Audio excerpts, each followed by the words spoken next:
arsitektur Nusantara. Setidaknya ada 34 rumah adat yang tersebar di seluruh provinsi di Indonesia. Namun, di tengah globalisasi, masyarakat justru sibuk dengan konsep dan pemikiran modern yang kian membuat rumah adat ditinggalkan. Hingga kini pun, sedikit orang yang memilih untuk tinggal di rumah adat. Rumah adat cenderung dicap sebagai sejarah masa lalu, bukan sesuatu yang memiliki potensi di masa depan. Kepekaan kami pun sejujurnya tidak jauh berbeda dengan masyarakat modern pada umumnya. Namun wawancara dengan Yori Antar mengubah perspektif kami. Disinilah cerita seru dari Yori Antar dimulai. Awalnya, dunia Yori Antar dipenuhi dengan dunia kedirgantaraan, seperti asal-usul namanya yang berasal dari kosmonot Rusia, Yuri Gagarin. Yuri Gagarin adalah orang yang pertama kali mengorbit ke luar angkasa pada masa saat Yori Antar kecil. Hal ini membuatnya ingin menciptakan pesawat terbang dan masuk ke jurusan teknik mesin UI.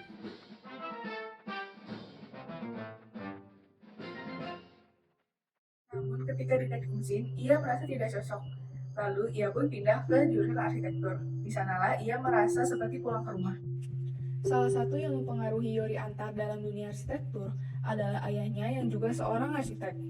Ayah dari Yori Antar, Han Awa, adalah seorang yang sangat disiplin dan bekerja layaknya mesin, berbeda dengan Yori Antar yang cenderung lebih santai. Selain itu, keduanya memiliki preferensi desain yang berbeda. Yori Antar memiliki gaya arsitektur postmodern, sedangkan ayahnya menyukai gaya arsitektur modern. Keduanya sering berdebat, mana yang lebih baik, postmodern atau modern. Mereka bahkan sering berdebat layaknya seperti di dalam forum. Bicara tentang perdebatan, Yori Antar dengan teman-temannya setelah lulus mendirikan sebuah forum yang diberi nama AMI, atau Arsitek Muda Indonesia. Dalam forum AMI, karya masing-masing arsitek muda ini dibantai dan dibicarakan habis-habisan. Lalu, Yori Antar pun menggagas bagaimana kalau perkumpulan mahasiswa ini menjadi sekelompok mahasiswa yang saling berteman dan saling berbagi.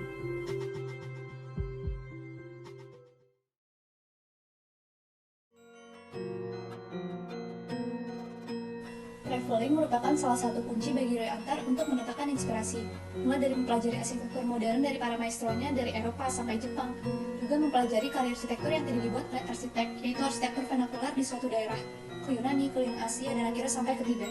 Ketika di Tibet, Yori Antar membuat buku tentang pengamatannya terhadap arsitektur Tibet. Beliau menulis buku tentang arsitektur vernakular Tibet dan berusaha direspon oleh Dalai Lama yang akhirnya menyampaikan bahwa Dalai Lama sudah mengenal Indonesia karena berguru pada lama sebelumnya di Indonesia yang masih sendiri belum pernah mendengar namanya. Disitulah Yori Antar sadar bahwa kita sendiri belum mengenal sejarah kita sendiri. Setelah peristiwa yang membuka mata itu, beliau mulai mendalami arsitektur Nusantara. Arsitektur tradisional awalnya dianggap sebagai peninggalan zaman kegelapan. Motif dan ukiran dianggap animis. Masyarakat modern tidak mengimbris budaya sendiri, malahan cenderung malu. Masyarakat ada yang membakar rumahnya sendiri atau membongkarnya, membuat kembali dengan beton. Karena rasa malu dan akan rumah tradisional yang ketinggalan zaman. Remaja lokal di Sumba juga ada yang lebih memilih memakai jeans dibandingkan memakai kain tenun. Stigma negatif masyarakat terhadap peninggalan budaya sendiri akhirnya menjadi perhatian khusus oleh Yori Antar. Dari situ beliau lebih bersemangat lagi untuk menunjukkan arsitektur Nusantara yang sebenarnya, yang unik dan elok. Dalam menjalani proyek arsitektur Nusantara, Yori Antar memposisikan dirinya sebagai orang yang ingin belajar dan menjadikan masyarakat lokal sebagai guru yang memiliki ilmu luar biasa. Beliau juga melihat karya arsitektur Nusantara sebagai sesuatu yang ingin dipelajari untuk memberikan rasa bangga pada warga lokalnya. Tradisi membangun suatu karya arsitektur yang kental dalam tradisi masyarakat Indonesia adalah dengan cara gotong royong. Selain itu, tradisi lainnya dalam membangun arsitektur tradisional Indonesia adalah dengan forum berbalas pantun yang dilakukan di Minang. Dalam forum ini, para petinggi besar berdebat dengan berbalas pantun, bagaimana cara membangun bangunannya, membahas kapan dibangunnya, kapan memotong kayunya, dan lain-lain. Melihat dari tradisi-tradisi ini, Yori Antar mengatakan bahwa arsitektur Nusantara bukan cuma sebagai karya arsitektur yang berbentuk fisik, tetapi memiliki makna yang lebih dalam sebagai suatu peristiwa budaya. Yori Antar yakin dengan narasi Nusantara, kita juga bisa mempertemukan arsitektur modern dan tradisional. Dari sana jutaan gagasan dapat muncul dan akhirnya kita sebagai bangsa memiliki karakter sendiri, kebanggaan sendiri, dapat menciptakan lagu kita sendiri, tarian sendiri, biarlah bangsa lain yang mengikuti kita.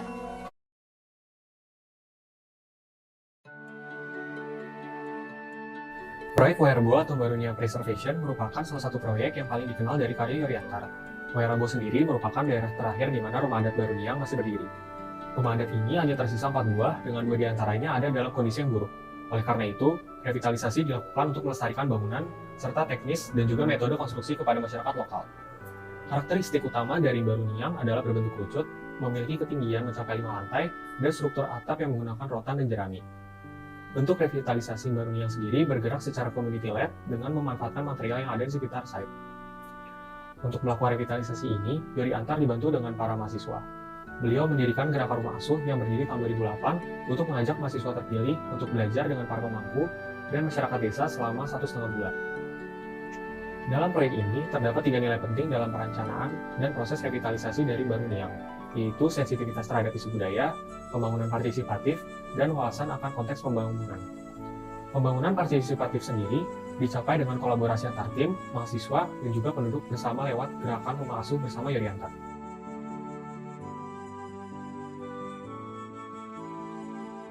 Restorasi dan revitalisasi Huta Sialagan juga merupakan salah satu proyek konservasi arsitektur Nusantara dari Yori Antar. Urgensinya sendiri adalah untuk merevitalisasi huta-huta menjadi desa wisata, sekaligus sebagai program pemberdayaan masyarakat, serta pelestarian budaya. Bentuk restorasi dan revitalisasi dari proyek ini dibagi menjadi 3 zoning. Zoning pertama merupakan zona inti di mana rumah-rumah adat diperbaiki, pembangunan rumah adat baru, serta penambahan fasilitas pada rumah extension yang baru. Untuk zoning 2 merupakan zona penunjang yang dilakukan revitalisasi dengan fasilitas amphitheater, toilet, pembangunan rumah safari baru, kafeteria, serta ruang workshop pengrajin ukir dan juga bambu. Zona terakhir yaitu zona 3 yang merupakan zona pendukung, di mana dilakukan perapihan fasilitas ruko-ruko, penambahan fasilitas pedestrian, dan fasad ruko yang bernuansa Batak. Dalam proses pembangunannya, proyek ini juga melibatkan diskusi dengan tetua adat serta masyarakat sekitar.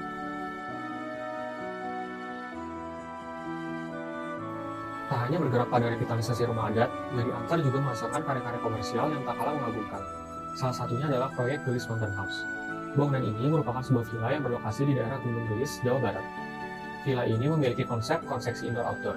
Banyaknya bukaan yang bahkan tidak menggunakan jendela, membuat ruangan-ruangan di dalamnya memiliki udara yang mengalir sepanjang hari. Villa ini bergaya tropika modern. Yori Antar mendesain fasad yang sederhana, tetapi dengan interior yang kompleks, menggabungkan unsur tradisional dan juga modern di dalamnya.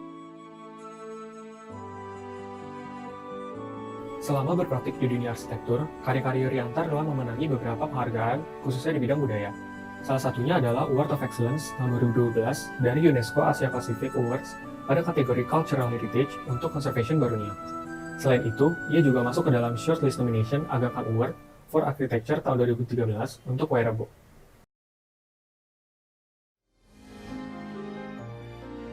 Dalam merancang karya-karya tersebut, Yori Antar menggunakan metode desain yang ia sebut recalling memory. Metode ini diterapkan untuk mendapatkan kembali desain rumah adat yang telah dibuat, dengan mewawancarai warga senior dan para tetua adat setempat. Selain itu, metode desain glass box juga digunakan, di mana terdapat proses alur pikir yang rasional dan sistematis. Multiple design methods, metode glass box terdiri dari 3 tahapan, analisis informasi, sintesis, dan evaluasi, sehingga hasil keluaran desain menjadi optimal. Karakter. Yori Antar memiliki karakter yang gigih dan eksploratif. Ia tidak bosan mencari hal-hal baru dan apa yang menjadi jati dirinya. Ia tidak ingin menjadi arsitek followers atau arsitek fashion yang hanya mengikuti tren di suatu masa. Keunikan. Yori Antar memiliki sensitivitas yang tinggi terhadap isu budaya. Perspektifnya dalam memandang arsitektur tradisional berbeda. Kepekaannya lebih tinggi dibandingkan arsitek masa kini yang lebih.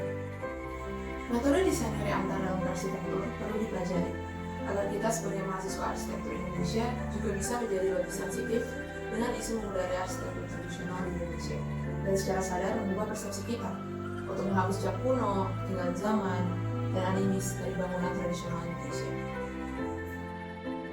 Melalui karya-karyanya, Yori Antar menyampaikan bahwa budaya Nusantara merupakan harta warisan yang perlu kita jaga bersama. Kesadaran akan hal ini perlu ada di setiap pribadi masyarakat Indonesia.